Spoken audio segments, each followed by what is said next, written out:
Tekken 8 Heihachi Mishima and Unforgotten Echoes Story DLC hands-on preview. Somehow, Heihachi Mishima has returned. No veteran to throwing members of the Mishima family into volcanoes, Bandai Namco and Katsuhiro Harada have made a big show about Heihachi having finally died after being thrown into one himself following a staggering loss to his son Kazuya. Much like the stock price of Nvidia this week, he just can't stay down for long. We recently got a sneak peek at the fighter's new story chapters and got to take the Mishima family head for our spin ourselves with a recent hands-on with Tekken 8.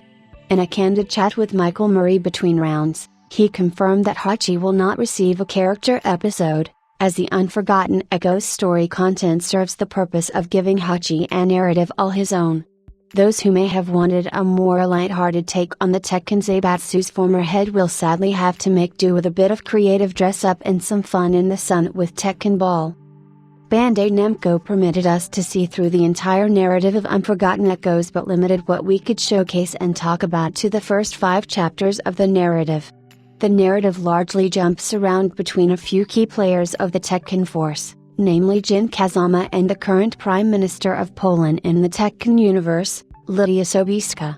Suppose you didn't have the opportunity to purchase the additional character DLC that added Eddie Gordo and Lidia to the roster already. This will allow players to try these characters out for free as part of the story DLC.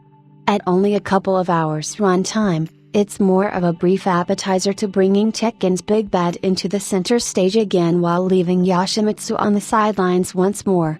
After a series of mandatory battles and reuniting some of the cast together, Tekken 8 Unforgotten Echoes rapidly brings players back face to face with Heihachi Mishima, a man who's a mere shell of his former self.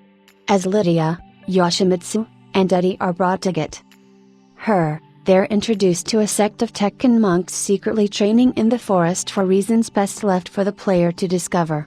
Among these monks, the most powerful of which are named after the 4 guardian spirits that protect Kyoto. If you've experienced some sort of Japanese mythology, chances are you're at least remotely familiar with Jinbu, Saryu, etc. Heihachi Mishima has passively aligned himself with these monks as a much more meek version of himself, perhaps attributed to a bout of amnesia or perhaps regret towards seeing his sons routinely chucked into an active volcano time and time again. Heihachi has really let his hair down this time around, and I couldn't help but take note that he seemed to be taking a liking to Hulk Hogan's hairstyle in his later years. The Olay Iron Hand wielder himself comes with a few new tricks up his sleeve when it comes to bringing him out in versus combat. He'll also come out swinging with a new stage, Junmaji Temple, based on the secluded training grounds of the Tekken monks, which features a nighttime variant with complementary mood lighting. As part of Heihachi's new suite of abilities, the time spent training with the Tekken monks has also unlocked some spicy tech to add to his already intimidating bag of tricks. New for the Godfather of Tekken are a complementary pair of stances, Wind God and Thunder God.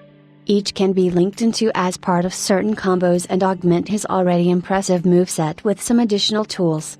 Heihachi has also been granted a unique powered-up state known as the Warrior Instinct that increases the amount of damage he can deal to great damage, or recoverable damage, along with changing up the properties on select moves.